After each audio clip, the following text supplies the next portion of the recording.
Nanguli na sa ilang mga panimalay ang mga nalisang nga residente sa Barangay Dugong sa munisipyo sa Mlang, North Cotabato kagabi. Namakwit ang mga residente human misulod sa ilang barangay ang gibanabadang 20 ka mga armadong tao nga nagbitbit og tag-as ka kalibring armas sama sa M14, M16 og mga assault rifles. Og nang ransak pagani kuno kini sa pipila ka mga panimalay. Og sa ilang kahadlok na makwit ang mga residente. Ang Barangay Dugong pipila ka metros lang gikan sa 220,000 nga hektarya nga luna sa Liguasan Delta nga giilang kontrolado sa mga kaalyado sa teroristang Dawla Islamia ug Bangsamoro Islamic Freedom Fighter. Apan kagabi na mauli na sila human misulod ang Council of Muslim Elders ug ang mga sundalo. Sumala ni Mlang Municipal Police Chief Lieutenant Colonel Raylan Mamon, naglikay lang ang mga residente nga maipit sa posibleng kagubot.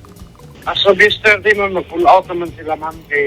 Mag-clearing operation naman ang army. The other day pa, wala man dyan sila, ma'am. Preventive evacuation lang, man. Pag-gabi, dito sila sa barangay. Pag-adlaw, balik sila sa ilang, sa ilang balay, sa ilang mga farm. Wala man na suspend ang klase. Preventive evacuation lang during night time kay mukha nito siya. Di man na ito makuha sa ilahang Sanibalasagon sa safety aspect.